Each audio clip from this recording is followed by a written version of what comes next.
There's a version of control most people never think to question. Not the obvious kind. Not someone telling you what to do or forcing your hand. That kind of control, you'd notice immediately. You'd resist it. The kind that's harder to see works differently. It doesn't announce itself. It shapes how you think before you even decide what to think about. It conditions your reactions before you're conscious enough to choose them.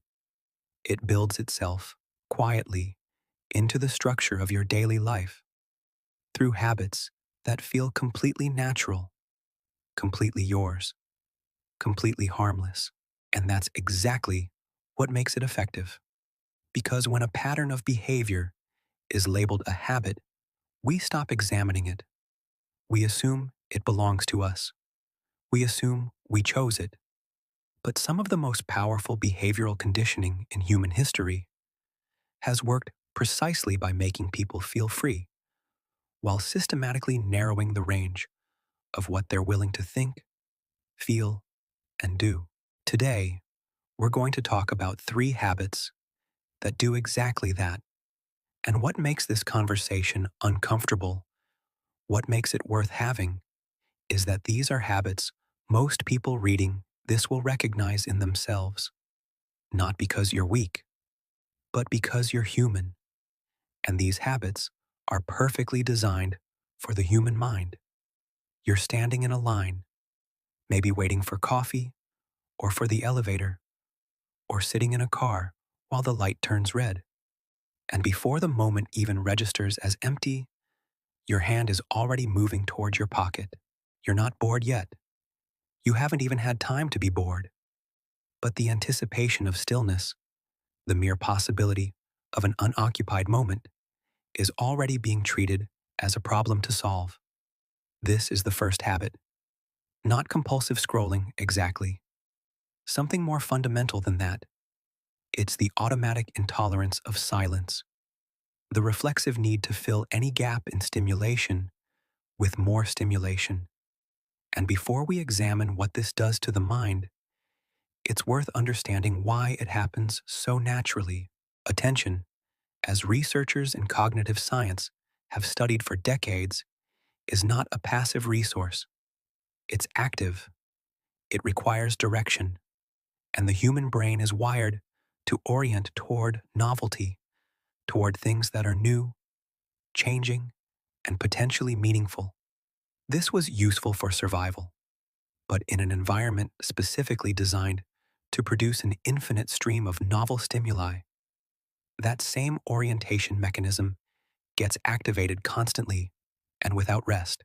Behavioral research on what's called variable reward systems, first described by psychologist B.F. Skinner in the context of operant conditioning, shows that unpredictable rewards produce the most persistent behavior patterns. When you don't know whether the next scroll will show you something interesting, funny, or meaningful, the behavior of scrolling becomes difficult to stop. The uncertainty itself is what sustains the loop. Modern digital platforms aren't neutral environments. They are, by deliberate design, variable reward machines.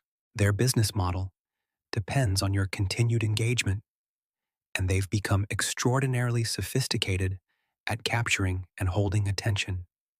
But here's what the habit actually costs you, beyond the obvious lost time. Research on what cognitive scientist Sophie Leroy has called attentional residue suggests that when we switch rapidly between tasks or stimuli, part of our cognitive attention remains anchored to the previous thing, even after we've moved on. The mind doesn't switch cleanly. It carries fragments of the previous task into the next one, impairing focus and the depth of cognitive processing. Now imagine doing this dozens or hundreds of times a day. Every time you fill a moment of silence with a phone, you're not just occupying those 30 seconds. You're also fragmenting the attention that follows. You're training your mind to expect constant switching, to resist the discomfort of any single sustained engagement. Over time, this changes what thinking feels like, not in a dramatic, sudden way, but gradually, the texture of focused thought becomes unfamiliar. Sitting with a complex problem, staying inside a long piece of writing, following a sustained line of reasoning, these things begin to feel more effortful, not because your intelligence has diminished, but because your attentional habits have shifted. And here's the part that touches something deeper than productivity. Silence is not just the absence of noise, it is the condition in which certain kinds of thinking become possible. When you eliminate silence, you don't just eliminate discomfort, you eliminate the mental space in which you process who you are and what you actually think. And a person who never sits with their own thoughts long enough to develop them is a person whose inner world remains underdeveloped. They become more dependent on external signals, on what other people think, on what the algorithm suggests is interesting, on what the crowd validates, not out of weakness, but because they've never had the quiet long enough to build a relationship with their own mind.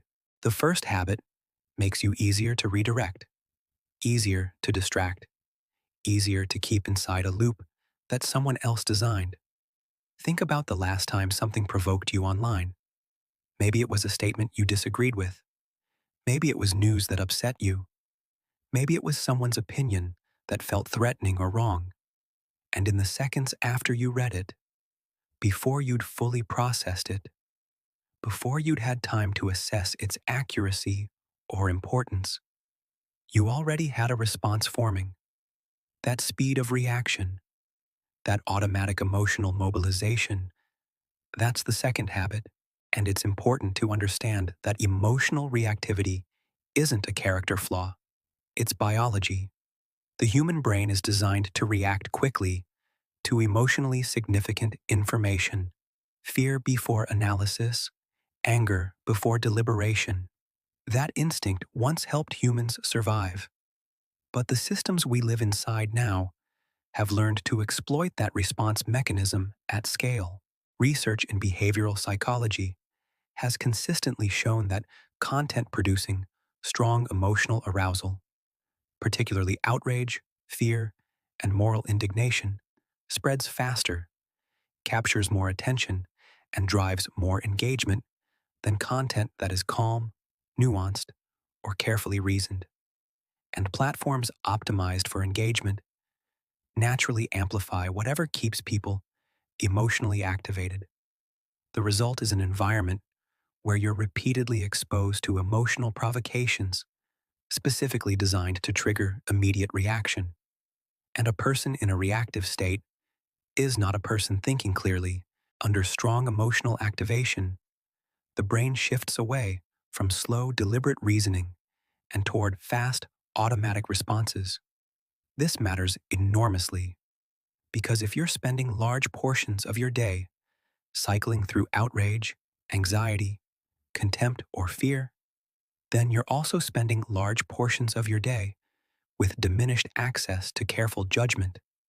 You become easier to manipulate, not because you're gullible, but because you're operating in a state where critical evaluation becomes biologically harder, and the habit compounds over time. The more often you respond to provocation with immediate reaction, the more automatic that response becomes. The pause between stimulus and response, the space where deliberate choice exists, gets shorter, until eventually, reaction begins to feel indistinguishable from identity. And that's where the habit becomes dangerous. Because once your emotional reactions become part of your identity, changing your mind no longer feels like updating your understanding. It feels like losing yourself. You become captured by your own reactivity. The opinions formed in moments of emotional activation become positions you feel obligated to defend forever. And this is how reactivity becomes a mechanism of control. Not from the outside, from the inside. The second habit closes the space between experience and thought, and the people, or the systems, deciding what experiences you repeatedly encounter, are therefore shaping, indirectly, what you think. The third habit is the quietest, the most invisible, and possibly the most consequential. It doesn't feel like a habit at all. It feels like convenience. It feels like efficiency. It feels like the natural state of modern life. It is the habit of letting something else decide what deserves your attention. Every time you open a feed, a recommendation system is making that decision for you. Every time you follow what's trending, watch what's suggested, or consume what has been algorithmically promoted into your view, you're not entirely navigating toward what matters to you. You're being navigated, and the distinction is subtle enough that most people never notice it. Because the content feels relevant, it mirrors your interests, it reflects your previous choices, it reinforces what you've already engaged with. This creates the sensation of agency, the feeling that you're choosing what you care about. But the range of choices was pre-selected. The menu was written by someone else. Attention is not just a resource, it is the material of consciousness itself. Whatever your attention repeatedly rests on shapes your perception of what's important, what's real, what's possible, and who you are. What you repeatedly attend to changes you. Neural pathways that are repeatedly activated become stronger and more efficient. The things you consistently focus on become more emotionally relevant and cognitively dominant. So when your attention is continuously directed by external systems optimized for engagement, your mental architecture gradually reshapes itself around those priorities. Not suddenly, not dramatically, but slowly enough that it feels normal. The philosopher William James once wrote that the ability to voluntarily bring back a wandering attention is the root of judgment, character, and will. He was describing something deeper than focus. He was describing the structure of the self, because to have a self, in the sense of genuine values, preferences, and perspectives, requires the ability to direct your own attention deliberately, to choose what deserves your thought, to choose what you stay with, to choose what you ignore. A person who has outsourced their attention often doesn't know what they truly think about most things. They know how they react to what they've been shown. They know what frustrates them about the content they've consumed. They know the opinions formed in response to arguments they happened to encounter. But ask them what genuinely matters to them, what they would choose to think about if nothing competed for their focus. And the question can feel strangely difficult, not because they lack depth, but because they've never exercised the muscle required to generate that answer. And over time, consistently allowing external systems to direct your attention weakens your confidence in your own ability to direct it yourself. Self-directed focus begins to feel uncomfortable. Deliberate attention begins to feel exhausting, and passive consumption begins to feel natural. The habit of outsourcing attention is ultimately the habit of outsourcing the self. And this is where all three habits converge. The intolerance of silence eliminates the space where you could hear yourself think. The reflexive reactivity ensures that what you do think is shaped more by emotional provocation than deliberate reasoning.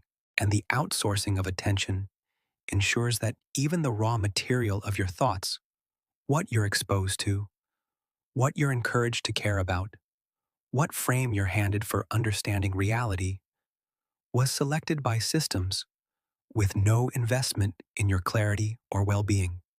None of this requires a conspiracy. It only requires an environment optimized for engagement, combined with the human tendency to take the path of least resistance. The habits form naturally. The conditioning is the byproduct. There's a phrase from philosophy worth remembering. The Stoics spoke about something called proheresis, the faculty of choice, the ability to deliberately accept or reject what presents itself to the mind. For the philosopher Epictetus, who spent part of his life enslaved, this inner faculty was the one thing that could never truly be taken from a person.